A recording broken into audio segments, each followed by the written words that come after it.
On our last episode with Bob Merrier, celebrity sober coach, he decided to get me sober for 30 days. I think he thinks I'm going to be like a bit of a pass. I'm going to hammer him. If I up or if I fail, and if I really can't do it, that'll be pretty telling. I'm going to put you in a box, boy. That's what I'm going to do.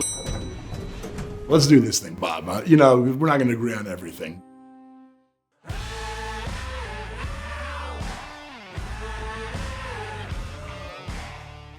This used to be tequila and scotch or bourbon that would just be, and you look back at some of the beginning podcasts, which were not that long ago, and I'd have a cup like this, but there'd be no foam, no coffee at the top, and it would just be down to there. And I just, nobody, sometimes I said, fuck it, I didn't have an actual cup. There's a couple of them where actually I had a glass, an actual glass of like tequila or whatever. And I didn't give a fuck. I was like, whatever, it's who I am. But now I look back, I'm like, it's not really who I am or who I'm meant to be.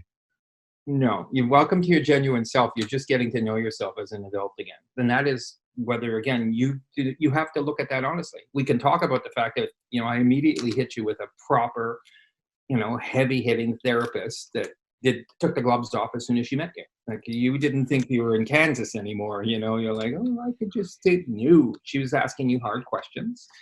And I want to start with this. The first time we conversed, you ran a promo thing. What about my Casamigos? And like someone that has you're talking about your alcohols as they're your children. Oh, my Casamigos, not that. My best friends, not my children. My children, I rate higher than that. But my two close friends were Macallan 18 and Casamigos Añejo, but I would just call them Casa. Oh, of course, it's coming over tonight. But again, I hope you can see. Well, wow, that's how my bond is, and it's almost ritualistic. I need my friends with me to have a better time and stuff. And if you can start seeing it for what it is, I don't know. I'm pretty sure you're at home. Everyone has noticed a change in you. Everyone. It's impossible they did. Yeah, I mean, people around me. Period. Yeah. Well, I think. Look, I mean, no matter what, people who. Everyone has noticed something, and they're like, you go back to the physical for a second. The reason why the face is so interesting is because it's something I always noticed in the past, depending on how much I was or wasn't drinking, and the fact that I was not doing saunas or spa sessions or facials or anything. That was 3 weeks of simply not drinking and doing everything else the way I was, and my face in the photo before at the outset is like bloated, clearly blotchy, red, like 95% of all people, because when you drink, that's what happens. And then 3 weeks later, I mean, my face was thinned out a lot of the alcohol bloat was gone. My complexion is lighter. Even right now, I'm looking in the monitor here, and it's like my skin is light again. So I see it, but within a week, people would say, your face looks better. Alcohol kills collagen, the cells that help your face look better and you look younger. And I noticed quickly, and speak from my own experience, if after 60 days, the difference, the before and after shot, after 30, your brain is operational at pretty well 99%. Your brain's going to come back. And your liver enzymes, as I said, we're doing the labs on Monday. The doctor's going to say, this will be the best report card you ever got. It doesn't matter in all your scholastic, this will be the best report card you ever got. He's going to say, this is shocking. I guess all I'm getting to is, at what point do you see the benefit? And like, this was only supposed to be for 30 days. I can't change your mind. I can't make you do anything. You have decisions to make on how you want to deal with it. Have you thought about that, or is that no? We're just doing this for 30 days. We're going right back to the races. It's funny. A lot of people ask me that, and I have no issue at all. I think people tend to get edgy, or they push when I don't give an exact answer. Meaning, I think people don't say, "Hey, are you continuing past 30?" They tend to ask, like, "Is this it? Is this it for life? Are you never drinking again?" And then when they say that's like, well, why the f- would I personally? I don't feel that need to make lifetime decisions. I just don't. It adds a layer of a burden or something that I haven't thought about it either way. I think as far as the last month or almost month, I feel great about pretty much removing, or exactly not pretty much removing alcohol entirely from my home setting, from my work life setting. And right now that is 110% of my life, home and work, other than the grocery store or to pick up some necessities. And I drank a lot, but I wasn't that bad where I unscrewed the lid walking down the aisle. I don't have any immediate plans to drink. That's not on my radar. It's not a cop out. It's just that's not on my agenda or radar. As I sit there and say, I want to travel here, I want to do this, I want to, go here with my kids and family. It's not tied to because hey, they've got this great beach bar there when the kids are napping, or hey, it's stuff that has zero, bearing on. So I keep it at that. I don't feel the need to, you know. You're asking me that I've worked almost every scenario through in my head, and for now, I'm not planning anything to go through it. That's I correct. Yeah. always say the same question. It's just for today. I don't give a these. When I came into recovery, I would only think I could let's get through one day and knock them out. But I came in for different reasons than you. I didn't come in on my own volition. I came in because I was in a rock and a hard place. This being said, you've had, I think, so far, the experience has been outstanding for you. There's all plus, there's no negative, but the decision's 100% yours. And no matter what, out of this, Drew, I consider you a friend now. I consider you can pick up the phone and call to me. I enjoy you. It's funny. I feel like it's Drew and his family because Dana and Adrian are, I'm speaking to them on a daily basis. All right, guys, have a lovely afternoon. Bye now. Bye. They again, everyone has their reasons for what they are. This was a really good test to show people that, man, this can be done. And you didn't cry or didn't. The first weekend was a bit rock and roll. I spoke to you more than a few times. You're like, okay, I'm Yeah, no doubt. But I was honest about it. I said, this sucks. I mean, we put it out on video. That's not fun to send out to people. In fact, when I did some of those videos the first weekend, I sent them to Dana and Adrian, and then I texted them and I said, don't do anything with those. I go, I'm sending them to you, but I'm not saying that you can put them up. And in a pretty bad mood.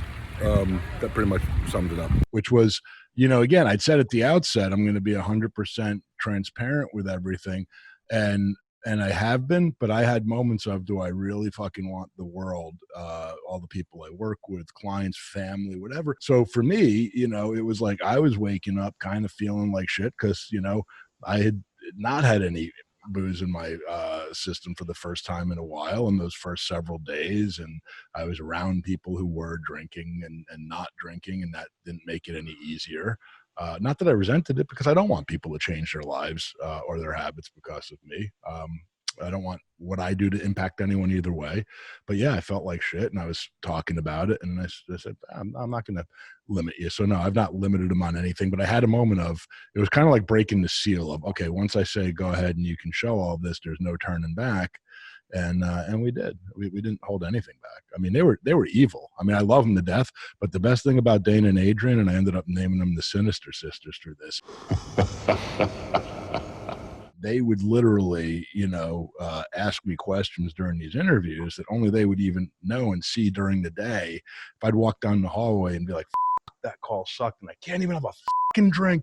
Then like later that afternoon, they're like, so you get really edgy at like 5 each day, because that's when you would normally have a drink, right? And I'm like, yeah. And they're like, we're going to start doing your confessional interviews at 5 each day, so you can really tune in to how miserable you are in your cravings. I'm like, you guys suck. I didn't know there was therapists involved. I didn't know there was a fucking breathalyzer here. I am done. I am so done. Done. How long did it take for your sleep to even out? Well, if you break it down into when did I stop having like, kind of like, whatever might be things of like, leg kind of twitchy, whatever you might want to call those things, probably about a week. And what's physical and what's mental, who knows? But mentally, you're going to bed without your Linus blanket. So it took about a week. And that, that definitely coincided, I think, because when you have any level of physical withdrawal symptoms, which is normal to some degree, everybody would have something. Obviously, some people can have them so severe that they should not be withdrawing without medical supervision. As you know, people can die. You're very aware of that. So we're not at all encouraging people. I'd seen my doctor. I felt very confident I had done the same thing a year earlier. But I'm not suggesting, I know you're not either, that people, randomly stop anything and do something because people do die. Safety first. You have to err on the side of caution. And sometimes people are like, again, this weird, I'm going to be fine. It's going to be all right. Well, once you go into the DTs, it's not going to be fine. It can be very scary. But, Yeah, so I'd spoken to my doctor first, and you, and was aware of, and I knew that a slight leg twitch was not the same as someone breaking into sweats and convulsing or what have you, which was certainly not what I was dealing with. But there's psychological parts of it. Of you're used to having a level of relaxation, and there are triggers, and it's interesting. The word trigger is different to each people. To me, it could have been something good or bad. And I was saying this to someone the other day.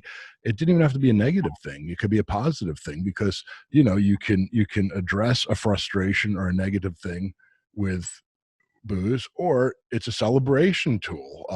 And hey, we just closed the deal. Hey, this just did great. Hey, we just got great results on this. And I would feel myself start to stand as if I was literally going to go get a cup of ice, pour a round of drinks, or at least for me and a couple of people who I would want to have a drink with, not someone I was pissed at. I'd be like, hey man, beat it. And then no, I won't do that. And I got that far. Neural pathway. That's what you're talking about. Yeah, it's clearly, or same thing, something that annoys you or bothers you or stresses you out, and you do feel a sense of entitlement to relax, to be at ease. And there's nothing bad about wanting to relax. But the thing is, okay, what are all the different ways I could go about managing this that are not necessarily this one?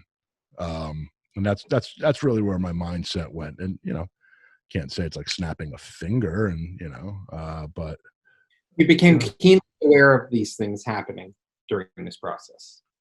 No doubt. Yeah. And I became very aware of that, when I did sleep better through the night, and when I would start working out in the morning and feeling so much more energy and better quicker and so much stronger. But for me, it's about feeling stronger in life in general. Getting down on the ground to play with your kids and not being tired, or again, exercising and just feeling that much more powerful and being like, am I using the wrong weights, or that really have I only been on this cardio machine for 20, 30 minutes? It feels like I've been on it for 5 minutes. How come it says 20, 30 minutes? I barely feel like I got started. And you're like, man, that's interesting. I've been shortchanging myself. That's the way I thought of it. Again, it's not what you're thinking. That's your body telling you straight up. Again, there's enough evidence here for me the preponderance of evidence that you have been able to show yourself just by the absence of the alcohol is big. You hit on a word before, trigger.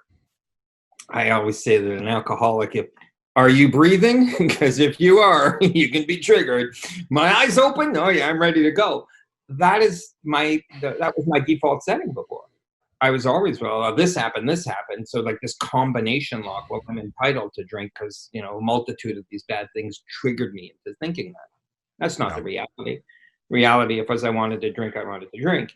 But in your case here, as I said, and I'm certainly not going to sit here and tell you you're an alcoholic or any of these things. I'm going to tell you that I think that you answered your question honestly, or whether or not you're going to stay in this or not. But the most important thing that you've answered to yourself is, I'm sleeping better. The edginess went away. My workouts, time is passing by quicker with ease. There's a lot of good things that you're saying that I haven't coerced you into saying, and it certainly isn't to shine me on. Yeah. Okay, now, you and I spoke. The answer, look at you, overwhelm me, but yeah, and it's not about living life to the fullest, especially when you have a robust, young children to deal with and stuff like that. And having your own, I had effectively lost any passion for living other than using for probably the last 10 years of my using, or the attempts I did to have what used to be a good time. Like skiing became a hassle. Everything became arduous. And the funny thing is, as soon as I wanted to participate in these activities, it became a lot more open. I think I hadn't been on a motorcycle in years. And when I got back on a bike, I was like, God, the freedom of this. The unbelievable freedom of this, and the capabilities are wide open, and to be by yourself. People ask me when you go out for a ride on your bike, you talk about time flying. I was just gone, I left at 3 p.m. I'm coming back at 8, and I'm like, what did I do? I've been riding the bike. I filled up my gas tank, and I'm alone with my thoughts, and it's wonderful. Yeah. I never wanted to be alone with my thoughts for a long period of time before. my body has gotten a lot better at it. And I mean, I'm going through stuff now. I'm 55 years old. I just got diagnosed with cancer. I don't know how bad it is, all that stuff. And I sound like a walking, talking platitude machine. You know, God doesn't give me more than I can accept. I'm going to live one day at a time. You know, you just brought something up too, by the way. And I wasn't sure where your comfort level was, but you brought it up, so I'm sure it's okay. Is that you know, unexpectedly, 3.5 weeks ago when we first spoke, right after we met and started this, you found out since that you had cancer. And I remember texting you about a week and a half ago, 2 weeks ago, saying, "Hey, how are you?" And you wrote back, you know, really, I just found out I have prostate cancer and they're operating the day Mhm. after tomorrow. And yeah, I mean, that made my heart drop, of course, because and Dana and Adrian, and we were all just like, I mean, here's someone who is so focused on helping other people. And then, you know, I asked a couple of questions to see how you were doing. You answered and you went right back. How are you doing? How are you holding up? Are you having, you know, any issues sleeping? Are you, you know, and nothing stopped for you. And that was, you know, look, I think the thing of it is that, you know, you don't find the work or the job or the path that you're meant to be on accidentally. It finds you as well, and clearly what you do has found you, and you just are following it. And I think what you put together and what you do, 'cause I had no idea what a sober coach is. You know, what the is that? um is it really helps you look at it holistically and say you don't have to just will yourself through it. You know, why are you, instead of just, you know, having a few drinks with friends and that's the extent of it, why are you, you know, drinking more than you feel that you should? Why are you drinking in a way that you say it probably isn't helping my life, more the opposite? What are the reasons behind that? It's not just because it's there or you can order it or there's a Drizzly app. And you do have to look at those things, and that's part of it when you talk about, you know, the therapy and you talk about interacting with yourself and looking at all of those different things: where you drink, how much you drink, who you drink with, who you don't drink with, you know, if you're drinking alone. And those were things that were very helpful for me to look at, and at least be aware of, you know, being more aware, having an awareness. And I think it's very easy to be habitual Mhm. about anything. We're humans. By human nature, we form habits, good or bad. The bad ones are easier to form and harder to break. You know, as much as I like heights, I don't want to go skateboarding on the top of a 40-story building and just try and hang my wheel off like I do off the sidewalk. I don't want to do that. There are consequences to this. It's amazing how much we can put up with, how much pain, even if it's just like that lighter form of trauma that we're just sort of banging or appeasing ourselves, or it's just hurting me a bit. I'm just going to feel that, to the point where it's a sledgehammer hitting my hand. We self-medicate, and I'm talking about any type of addiction that starts to negatively impact your life, and it's gradual. But we're taught that every addiction, no matter what it is progressing, and they'll always progress. And I know for me, it wouldn't end well. If I hadn't have stopped, I wouldn't be here today. um, People asked me this week when I found out that there was some bad news, like, what am I going to deal with? Everyone was like, okay. The same look I got from people when, you know, when my parents passed. I don't know if I shared it with you, but one of the most important days of me as a grown ass man at 48 years of age, when my father passed, which will be September 12th of this year, will be 7 years. And it was interesting because it was the first day I felt like I was truly a man. And my father was born in 1925. He didn't put his arm around me and call me son. It wasn't that type of relationship. Did he love me? Absolutely. But that day, because of the way I behaved to a really shitty situation, my father has passed. My parents shockingly weren't going to live to be 150 years old, as I had hoped. But he had passed, and I had met that day like it was all a dress rehearsal. I got emotional thinking about it. I had met that challenge with the greatest of ease. And they said, on this day, he would have been so impressed with me. That, to me, was monumental that I was able to do that. And then dealing with this, like, I've just been dealt 8 cards that I have to play. Now they're The glad. cancer you're talking about. Yeah. Dealing with the And cancer. Yeah. and people always say, "Are you going to drink over this?" Just like they said, "You're going to drink any day." Hell no, Yeah. hell no.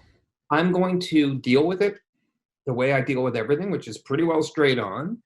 And I mean, all this to say for you, you have in the last 3 weeks had moments of these aha moments where you've gone, wow, this is interesting. I'm seeing that my old reaction. It's almost like you look at yourself going, man, that neural pathway. I'm gonna go get I heard the Yeah. ice machine, Pavlov's dog, the bell rang, and here I go.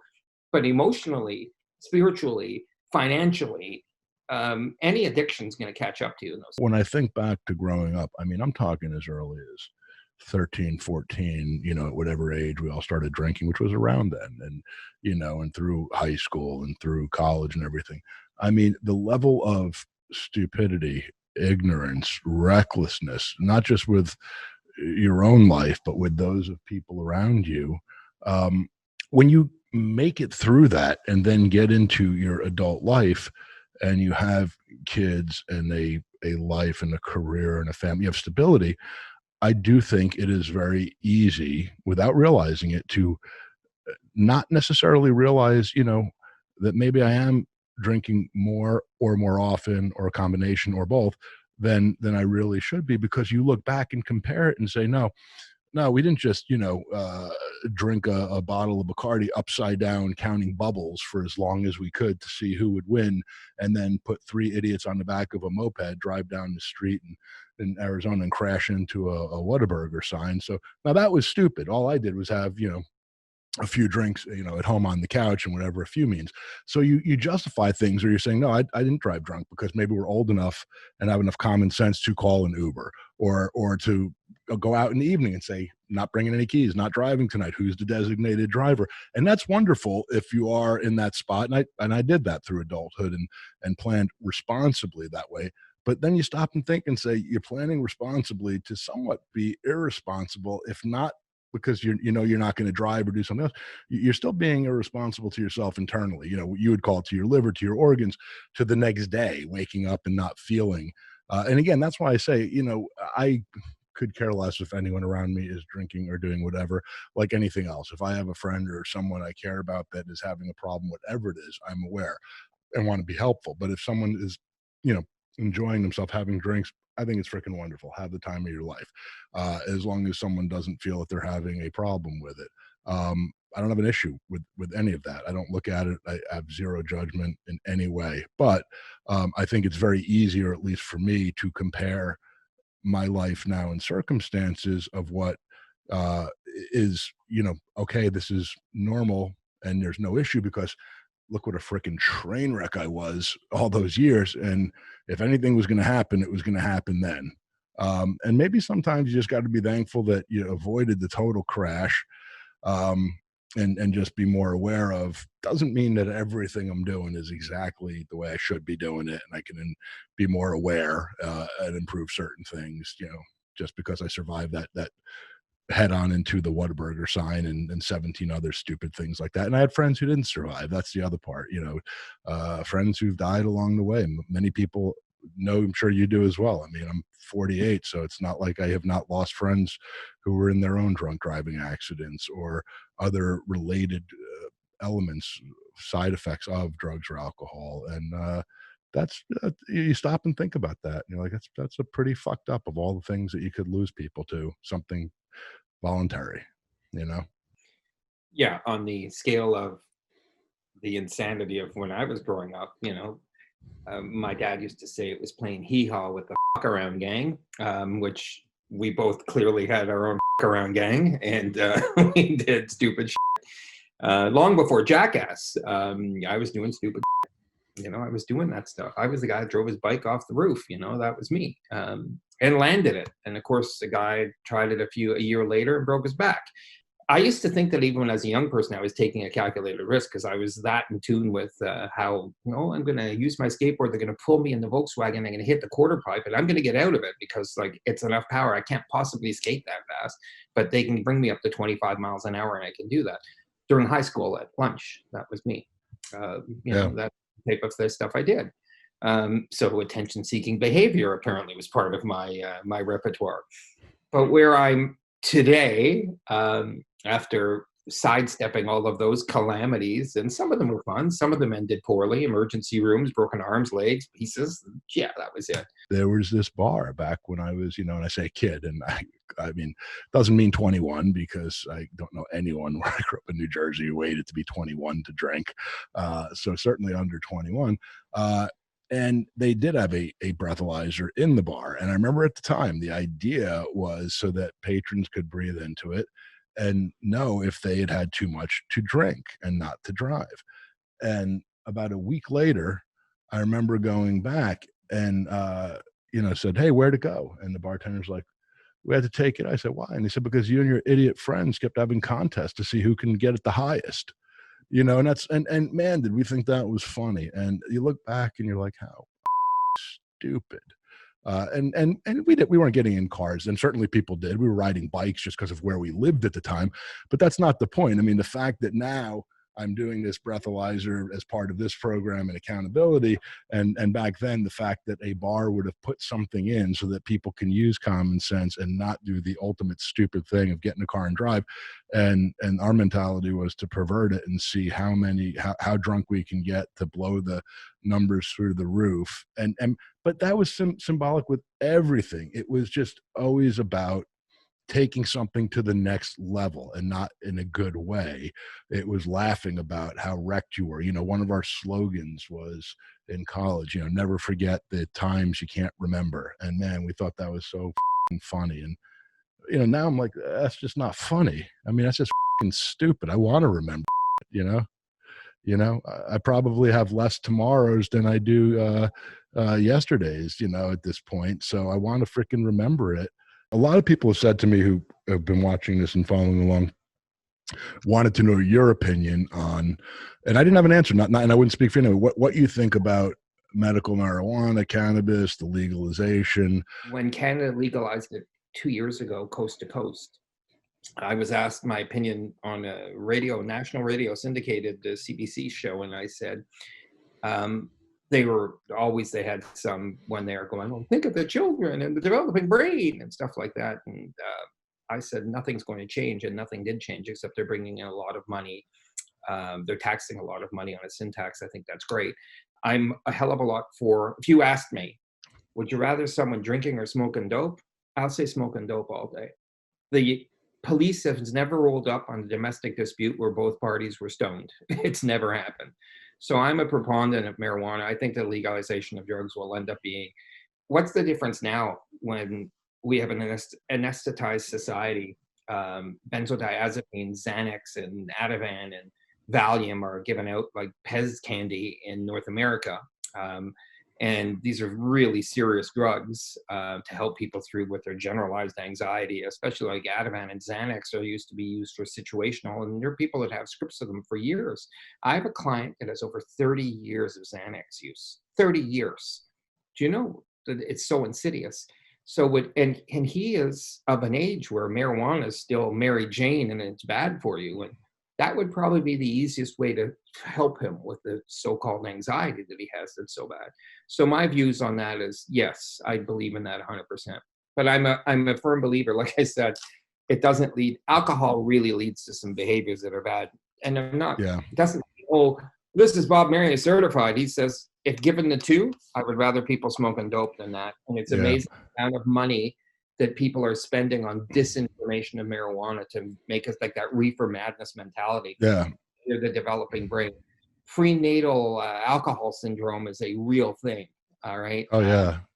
See babies born with fetal alcohol, forget about it. It's horrific and tragic what it does to the baby and the family endlessly. I mean, that is. And society, because usually people that are giving birth to these kids don't have the money to keep this child going and stuff. So it taxes a whole system. And it doesn't say that marijuana won't affect that. It will, but it's nowhere as insidious. And people are going to say, what am I backing up? What am I backing it up with? Do you remember when they legalized it? What's society going to be like? Nothing changed. I'm going to tell you, there's a whole new group. I have younger people drink more responsibly now. You and I are the last generation that drank like ass. We really. And it's good to know. Proud. Like, no, at college campuses has their drinking days and stuff like that. But really and truly, that hard drinking alcohol sales are, during COVID, of course, have gone up about 20% across the board. But young people drink a lot more responsibly. And I have two college-aged nephews. One of them's just graduated, the other one's in it, and they smoke more dope than they drink now. That's just the way they operate. You know, they still drink. I'm not saying they don't, but it's interesting that they go to the dispensaries, they buy their legal weed, and that's what they do. Yeah, I see. When I see my 13-year-old daughter, who's so smart on so many levels. I mean, she's a whole lot smarter at 13 than I am at 48, for sure. I have no doubt about that. And you know, she would say, no matter, as soon as she was old enough to speak, you know, whether you're having a glass of wine or whatever, she's like, alcohol's no good for you. And she said to me, she'd say it to my wife, or you could see if we had friends over, she'd just make a face at it. And the fact that that was so ingrained in her, and even at 12 and 13, kids growing up have a different perspective. And I don't know if it's the education system. I don't know if they, which I would give credit to if it is, I don't know if they have seen their parents make such bags out of opportunities in life and whatever it is. I'm glad that they are seeing it. And maybe it's more options and things like that. Look, I think Western governments have up so badly for so long, telling everyone, you know, that again, marijuana is bad, making it illegal, but you know, drink until you know whatever you want, as long as you don't get in the car or hit your spouse or someone. That's the craziest thing in the history, and so many people who have lived by that. Even when you say some of your older folks to this day, marijuana is illegal, it's again, and I've had so many friends, good people, in parts of the country that are more conservative, especially, that absolutely would say, you know, we're going to go get drunk. We're going to go do this. We're going to have a good old time. We're going to do whatever. And if you were to say, hey, you want to go get high? No. Well, it's illegal, for one. The argument died in this country. It died overnight. It was like this big line in the sand. Here it comes, and coast to coast overnight. It became legal across the government were ready. They weren't ready to be selling dope. They were ready in minutes, and they did it. These are the same, like you go to a liquor store, you go to a dispensary. In California, it's decentralized. You have MedMen and you have a multitude of private companies that are doing it, but they're all run. You go into that, it's not like there's no incense burning and guys blowing reefers. There's like, it's straight up, it's spotless. It's like an app. It looks like an Apple store. The MedMen here in California. I mean, you're walking in, they got iPads, they're all got matching shirts and stuff, and you're like, man, this is pretty dialed in, you know? Exactly, and that's what I'm saying. So I find it really interesting that people had this. We had set up that our society is going to fall apart and crumble, and really nothing happened. So I think if anything, telling society, my generation, that alcohol is legal, but weed is not. My own doctor, I think very highly of, says, hey man, you know, you pour the first glass of wine, you pour the first scotch or tequila, the second and the third, and all of them after that, they pour themselves. And that's the honest truth. You know, you and I both ride motorcycles, and we've talked about this as far as you mentioned earlier, alcohol and making sure that you didn't have a drop when you ride. And I remember taking, you know, an advanced, you know, motorcycle safety course in LA, you know, years ago, and they started out the class, and the guy who's the instructor said, here's what I'm going to tell you right off the bat before you open a book, before we go out on the course and ride. Everything else is going to save most of the lives in this room that would otherwise die. Ready? It's like, write this down. Don't touch a drop of booze before you get on the bike. He goes, now, unfortunately, most of the people in this room aren't going to adhere to that. And he goes, and that's where the accidents are going to happen. And he goes, there's going to be other causes. He goes, but if you just cut out the alcohol, period. And of course, you have people saying, well, I just go for a ride in the mountains up Mulholland. I have, you know, if I want to have a beer, if I want to do this, and, you know, and the guy would address it. And he'd say, first of all, here's the statistics on one beer versus no beers and balance. And he goes, but the other thing is, here's the statistics on how often one beer turns into that second beer and third beer. Right.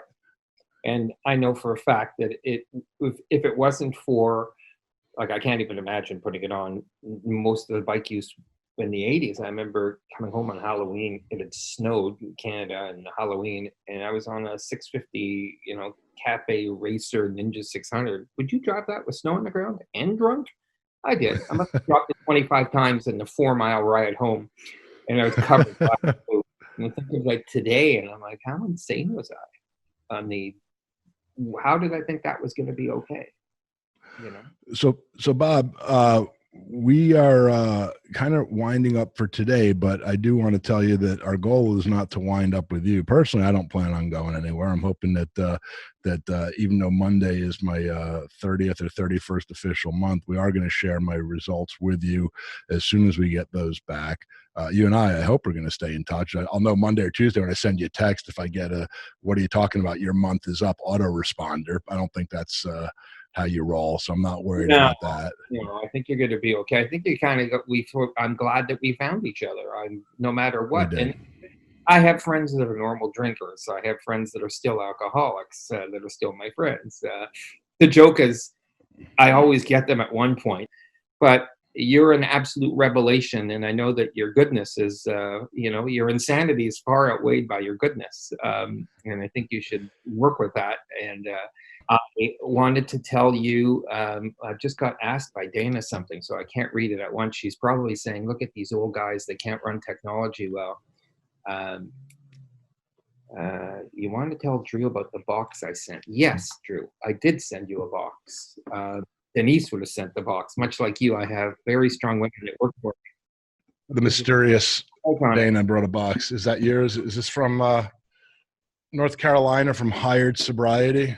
That would be the name of my company, Drew, just in case. That free so plug. I'm guessing that's from you. So let me just open that up there. I love that you carry a knife that you could kill someone with at the drop of a hat on your belt. I could just. It's not as sharp as it should be, but yeah. I think it'll be. So thank you, Dana.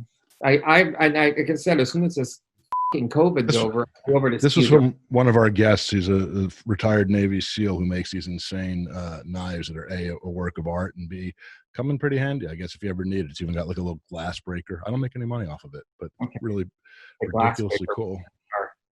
Yeah, go to Half Ace Blades, people, if you ever want to get great knives. Just in case you want to know, I've gone in the water with a car. Have you? Yeah. Wow. Yeah. It fills up just like it says it will.